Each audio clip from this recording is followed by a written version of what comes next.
President Obama is coming back from vacation to Martha's Vineyard, and has he got a deal for you? I'm Steve Green, and this is part one of a special three-part trifecta on Washington deal-making. Let's bring on Scott Ott and Bill Whittle and introduce you to President Wheeler Dealer. Can't believe I just said that. Gents, when Obama came into office, he was famous for two different negotiating tactics. When Republicans wanted to make a deal, he'd tell them, I won, which is another way of saying get lost. And when dealing with Democrats, he'd just leave everything up to Nancy Pelosi and Harry Reid. But now it looks like he's getting serious. I want you to check out a couple of statements he recently made. I'm willing to simplify our tax code, closes those loopholes, ends incentives to ship jobs overseas, lowers the rate for businesses that are creating jobs right here in America. I want to use some of the money that we save by closing these loopholes to create more good construction jobs. And that's why I want to lay a rock-solid foundation to make sure the kind of crisis we went through never happens again. One of the key things to make sure it doesn't happen again is to wind down these companies that are not really government, but not really private sector. They're known as Freddie Mac and Fannie Mae. We've got to encourage the pursuit of profit, but the era of expecting a bailout after you pursue your profit and you don't manage your risk well, that puts the whole country at risk.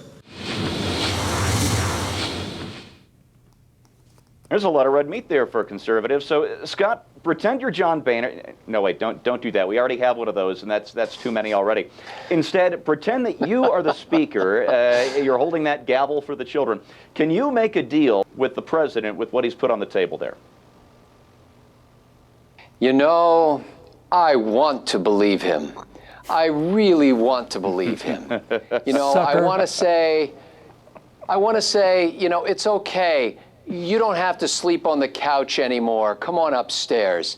But I just can't believe it. I can't believe that a guy who has made a career out of essentially sticking it to John Boehner and his buddies has suddenly come to some revelation. No, he understands what the most priceless things are, the most valuable things, and he's listed some of them right there that the Republicans want, and he's going to use that to get something that's so repulsive that we won't be able to choke it down. I really wish that there was a sort of a different atmosphere in Washington, as he promised us there would be, and that we could actually trust him on this. But it's going to have to be, you know, I think it was dobie no probie, trust but verify. I'd like to see the verification before I'll put the trust in there.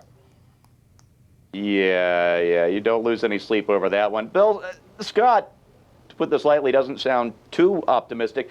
Do you see any opportunity here to end the gridlock, or do you see a giant lobster guy in a white disco suit shouting, "It's a trap"? I see Charlie Brown in a football, is what I see. Yeah.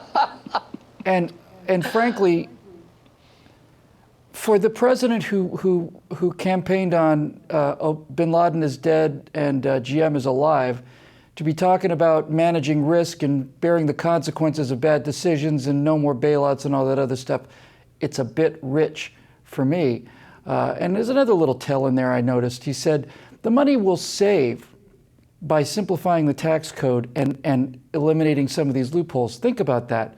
The money we'll save, it's the government's money, and we'll save some of it by not having to give it back through these loopholes.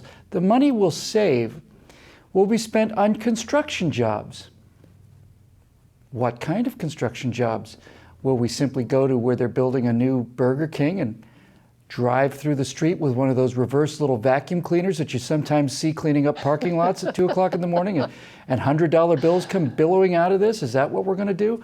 Or is that basically a fairly loose code word for stimulus to electric porkaloo? I have a feeling it's B.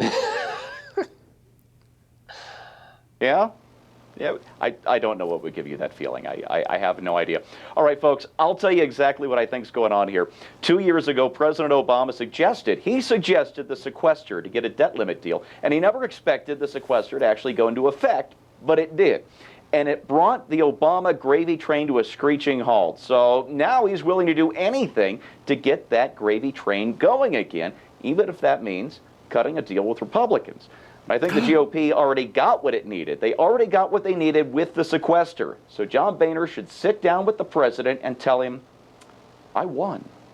Yeah, I should. All right, don't forget the part 2 is coming up later this week, where we look at the illegal Obamacare deal Obama cut for Congress right before they snuck out of town for recess. You don't want to miss that. So for Bill Whittle and Scott Ott, I'm Steve Green.